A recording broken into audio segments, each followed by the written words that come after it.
آپ سے اس کا سوال قیامت کے دن نہیں ہوگا کہ آپ نے مزار پہ چادریں کتنی چڑھائی تھی، ختم کتنے دلائے تھے۔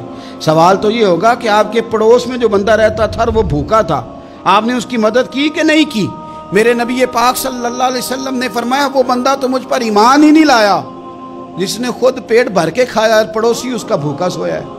تو اس لیے ترجیحی بنیادوں پر فرائض ادا کریں۔ ہمارے ہاں بعض لوگ ایسے ہیں جو مستحبات پر بڑا زور دیتے ہیں، فرض ادا ہی نہیں کرتے، یعنی بڑے شوق سے کہتے ہیں جناب سالانہ محفل کراتا ہوں بہت بڑی، تو آپ نماز پڑھتے ہیں؟ کہتے نہیں۔ تو میں نے کہا پھر آپ کیا سمجھتے ہیں محفل کو، کیا آپ نے نام دیا ہوا ہے؟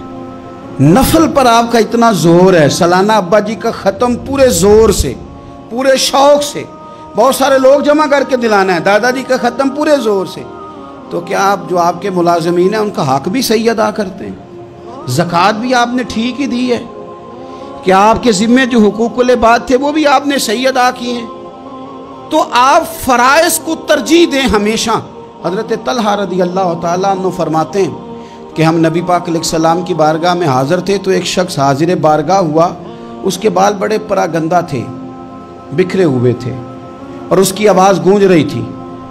تو اس نے آتے ہی نبی پاک علیہ السلام کے قریب ہو کے اسلام کے بارے میں سوالات کرنے شروع کیے۔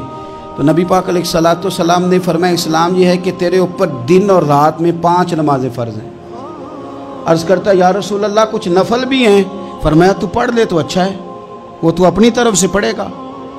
پھر حضور نے فرمایا تیرے اوپر سال میں 1 مہینے کے روزے ضروری ہیں۔ کہا یا رسول اللہ کو اس کے ساتھ بھی کروں اور بھی کچھ ہے؟ فرمایا نفل روزے رکھے تو تیری مرضی ہے۔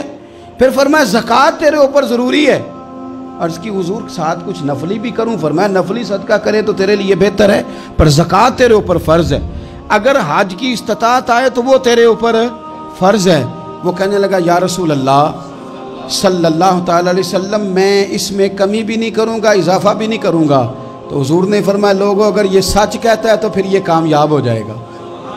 فرائض ہی پورے ادا کر لے اور کرے صحیح طریقے سے تو فرائض ادا کرنے پر ہی کامیاب ہو جائے گا۔ 5 نمازیں تو توجہ سے پڑھے، رمضان کے روزے تو دھیان سے رکھے، حج تو اپنے وقت پر اول فرصت میں کرے، زکوٰۃ تو صحیح ادا کرے۔ اگر اسی پر ڈٹ گیا تو یہ چیزیں لے جائیں گی اور بیڑا پار کرا دیں گی۔ لیکن یہ کہ فرائض ادا ہی نہ کرے، اس کی ترجیح ہی فرض نہ ہو، اس نے کچھ 4 5 6 چیزیں نفل اکٹھی کر لی ہیں، اس پر یہ توجہ پوری دیتا ہے لیکن فرائض پر یہ غور ہی نہیں کرتا۔